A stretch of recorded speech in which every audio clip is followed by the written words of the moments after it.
देखो दोस्त, leet code question number 26 का ये मैं तीसरा अप्रोच बताने जा रहा हूँ। देखो, दो अप्रोचेस तुम्हें बहुत पसंद है, तुमने बहुत अच्छे अच्छे कमेंट किए, चलो बहुत बढ़िया बात है। मैं ये तीसरा अप्रोच डिस्कस करने जा रहा हूँ। देखो, ऑप्टिमल अप्रोच में इसलिए डायरेक्ट नहीं बताता हूँ ना कि तुम कभी प्रोडक्ट बेस क्रैक नहीं कर पाओगे, तुम्हारी थिंकिंग अप्रोच ही नहीं डेवलप होगी, तुम डायरेक्ट ऑप्टिमल पे।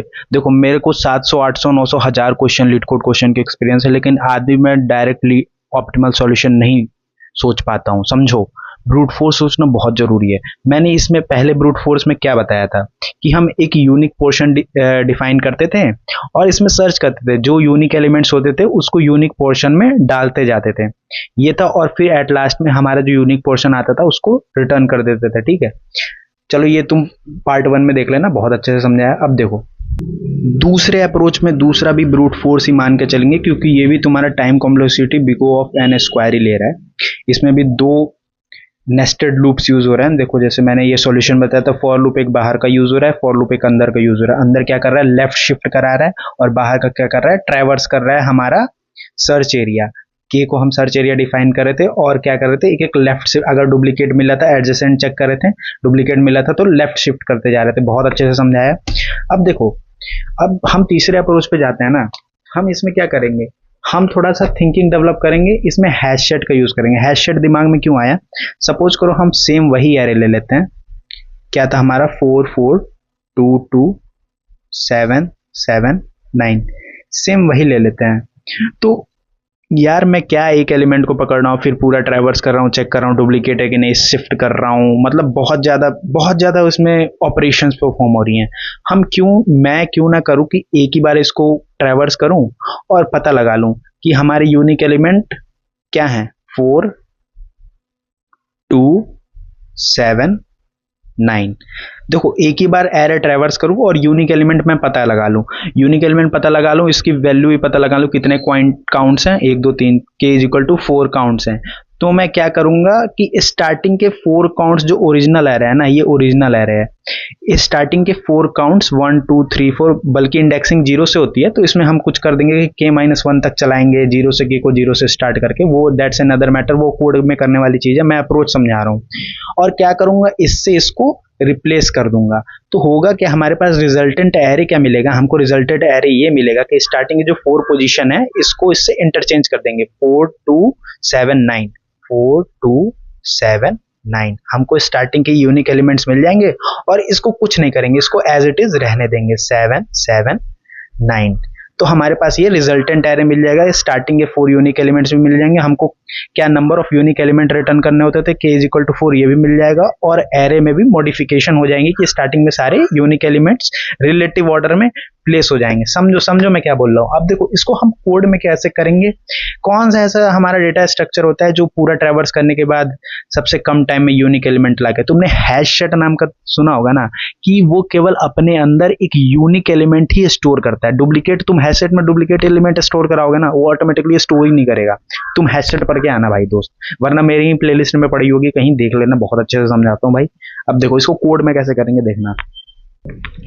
देखो दोस्त, अब हम इसका कोड देखते हैं। कोड में हम ये देखते हैं कि हम इसको हैश सेट में कैसे इंप्लीमेंट करेंगे। ये जो हमारा आइडिया था, इसको हैश सेट में कैसे, सबसे पहले हम हैश सेट बनाएंगे। यहाँ पे हम हैश सेट लिखते हैं और यहाँ पे हैश सेट लिखते हैं जावा में, ठीक है। और यहाँ पे कोई भी नाम दे दो, तुमको हैश सेट का जो भी नाम देना, कोई भी हैश मैप नहीं बनाएंगे क्योंकि हमको इंडेक्स की कोई जरूरत नहीं है, हमको एलिमेंट्स के डुप्लीकेट निकालना है, इसलिए हैश सेट यूज कर रहे हैं। तुम्हें ये चीज पता होगी, हैश मैप, हैश सेट, ये सब चीजें थोड़ा सा कॉन्सेप्ट रिवाइज कर लेना, मेरे ही चैनल से पढ़ लो, ठीक है। अब देखो, हम यहाँ पे एक for loop, for each loop लगाएंगे। फॉर लूप भी लगा सकते हैं, जैसे मैंने क्या किया था, इस लूप का ये काम है, ये नम्स एरे में जाएगा, ये हमारा ओरिजिनल जो एरे है उसमें से यहाँ पे कोई भी नाम दे देंगे इंटीजर का। हेलो भी लिख सकते हैं, यहाँ पे मैंने नमो लिखा है, नमो लिखा है, यहाँ पे हेलो भी लिख सकते हैं। और ये क्या करेगा, एक एक एलिमेंट स्टार्टिंग से नमो में डालेगा, हर जब तक ये एंड नहीं हो जाता ना, यहाँ कॉलन देते हैं, जब तक एंड नहीं हो जाता एक एक एलिमेंट नमो में डालेगा। और फिर क्या होगा, उसमें वो एलिमेंट डालेगा, हम क्या करेंगे अपने सेट में, यहाँ पे जो नाम दिया, यहाँ पे सेटो लिख दो, इस सेटो नाम दिया, इसमें सेट में ऐड करते जाएंगे, नमो को सेट में ऐड करते जाएंगे। ठीक है, ये फॉर ईच लूप है। इसको लिखने का एक और तरीका होता है, जैसे हम यहाँ पे फॉर लूप लगा दें, जीरो से इनिशियलाइज आई को कर दें, आई कहाँ तक चलेगा, पूरा एरे के लेंथ तक, तो नम्स डॉट लेंथ तक, एरे के लेंथ तक आई चलेगा और आई प्लस प्लस होता जाएगा। और अंदर क्या करना है, सेट में हमको सारे ये जो है एलिमेंट ऐड करने हैं। तो सेट में क्या होगा, ऑटोमेटिकली जब 4 2 7 नहीं सॉरी ओरिजिनली है ना, सेट में ऑटोमेटिकली क्या होगा, अगर हम सेट में भी डालना भी चाहे ना, देखो सेट में क्या होगा, अगर ये हमारा सेट है ना, सपोज करो ये हमारा सेट है, तो यहाँ पे क्या हो रहा है, हम 4 डालेंगे 4 आ जाएगा, फिर हमारा ये जो है पोजीशन यहाँ पे आ जाएगी। ये फॉर ईच लूप में यही होता है, यहाँ पे ये चीज हो रही है, फॉर ईच लूप में यही होता है। तो ये सेट देखा कि ऑलरेडी इसमें प्रेजेंट, ये ऑटोमेटिकली डालेगा ही नहीं, वो ऐसे ही छोड़ देगा, ऐसे ही छोड़ देगा, भले तुमने डालने का प्रोसेस किया हो लेकिन वो डालेगा नहीं। फिर 2 पे आएगा, फिर 2 देखेगा कि 2 नहीं है इसमें, फिर डाल देगा, फिर 2 इस पे आएगा, फिर देखेगा कि इसमें ऑलरेडी पड़ा है तो डालेगा ही नहीं, प्रोसेस करेगा ऐसे ही छोड़ देगा।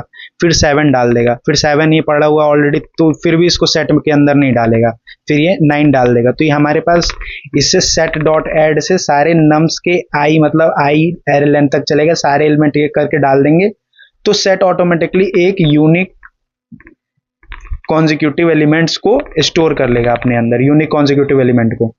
अब देखो यहाँ पे हम क्या करेंगे ना, के को 0 से इनिशियलाइज कर देंगे, क्योंकि हमको के ही रिटर्न करना है। अभी हमारे पास एक भी यूनिक एलिमेंट नहीं है, हम काउंट करेंगे, समझो समझो समझो, हम काउंट करेंगे उसको। हम क्या करेंगे, हमारे पास अभी ओरिजिनल एरे में हमारे एक भी यूनिक एलिमेंट स्टार्टिंग पॉइंट में नहीं है, स्टार्टिंग पॉइंट के यूनिक एलिमेंट हमको रिटर्न करने होते थे और एरे में चेंजेस करने होते थे। लेकिन हम इसको 0 से इसलिए किया क्योंकि हमने ओरिजिनल एरे में कुछ चेंज नहीं किया, हमने बस सेट में एलिमेंट यूनिक एलिमेंट फाइंड कर लिए हैं। समझो समझो समझो। फिर क्या करेंगे, फिर हम ये करेंगे, देखो हम इसमें ये दोनों लूप, फॉर ईच लूप और ये फॉर लूप, दोनों लूप लगा सकते थे। लिखने का तरीका दोनों का ये है, या तो ये लिखो या तो ऐसे लिखो, आई इज इक्वल टू 0 करके लिखो।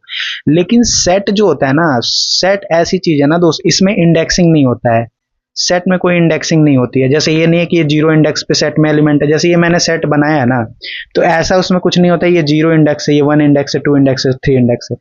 लेकिन हम इसको ट्रैवर्स कर सकते हैं, जैसे पहला एलिमेंट मेरे पास आओ, दूसरा एलिमेंट मेरे पास आओ, तीसरा एलिमेंट मेरे पास आओ, चौथा एलिमेंट मेरे पास आओ, ये चीज कर सकते हैं। लेकिन इंडेक्सिंग बेस से कोई काम नहीं कर सकते, इसलिए ये वाला फॉर लूप हम यहां लेके नहीं लगा सकते हैं।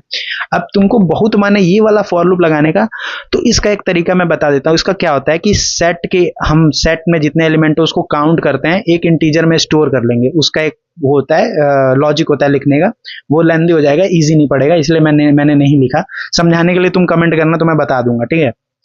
तो क्या करेगा, वो इंटीजर काउंट कर लेगा, मतलब इसमें 4 एलिमेंट है ना, तो वो इंटीजर में स्टोर कर लेगा और एक फॉर लूप चला देगा कि 4 इंडेक्स तक हमको नम के एलिमेंट इसमें सेट के एलिमेंट हमको इसमें स्टोर कराने हैं, ऐसे समझो समझो मैं क्या बोल रहा हूँ। लेकिन ये सबसे बेस्ट है, फॉर ईच लूप है।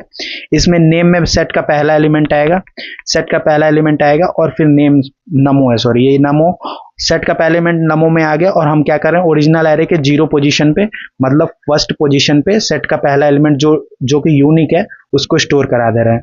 फिर सेट में दूसरा एलिमेंट 2 है, तो यहाँ पे के बढ़ के क्या हो गया, फर्स्ट इंडेक्स पे आ गया। ये ऑलरेडी जब 1 स्टोर हो जाएगा तो के 1 आ जाएगा, तो फर्स्ट इंडेक्स पे इसका दूसरा एलिमेंट आके हम फर्स्ट इंडेक्स पे 2 स्टोर करा देंगे। समझो यहाँ पे 2 स्टोर हो गया। फिर ये क्या बढ़ेगा, फिर k प्लस प्लस होकर 2 हो जाएगा, फिर फर्स्ट इंडेक्स पे 2 स्टोर हो गया, फिर नेक्स्ट एलिमेंट 7 है, तो फिर ये 0 1 2 ये सेकंड इंडेक्स है, 0 1 2 ये सेकंड इंडेक्स पे क्या हो जाएगा, फिर इसका नेक्स्ट एलिमेंट 7 स्टोर हो जाएगा। ऐसे ही करके स्टार्टिंग के 4 इंडेक्स पे 9 आ जाएगा और सेट के अंदर की वैल्यू खत्म हो जाएगी, ये लूप एग्जिस्ट कर जाएगी और एट लास्ट में के की वैल्यू हमारे पास, एक एलिमेंट डालने के बाद के की वैल्यू 1 हो जा रही है, दूसरा एलिमेंट डालने के बाद 2 हो जा रही है, तीसरा डालने के बाद 3 हो जा रही है, चौथा डालने के बाद 4 हो जा रही है। तो के की वैल्यू भी 4 होके आ गई। तो हमको क्या चाहिए था, रिटर्न में नंबर ऑफ यूनिक एलिमेंट्स भी रिटर्न करने थे, तो हमने के भी रिटर्न कर दिया और ओरिजिनल एरे में हमने चेंज भी कर दिया, ठीक है। अब देखो ये इसकी time complexity big O of n लग रही है, ठीक है, क्योंकि एक ही ट्रैवर्सल में सारी चीजें हो रही है। लेकिन यहाँ पे दिक्कत ये है ना, टाइम कॉम्प्लेक्सिटी तो ये है, लेकिन इसकी स्पेस कॉम्प्लेक्सिटी, जबकि हमने एक हैशसेट यूज किया है, तो मेमोरी में एक बिग O n का भी एक स्पेस आ जाएगा, जो कि क्वेश्चन में हमने बोला है, क्वेश्चन ने हमसे बोला है कि हमको एक एक्स्ट्रा स्पेस नहीं यूज करना है। तो अब हम आएंगे ऑप्टिमल अप्रोच डिस्कस करेंगे। होप से तुम्हें ये वाली अप्रोच बहुत पसंद आई होगी।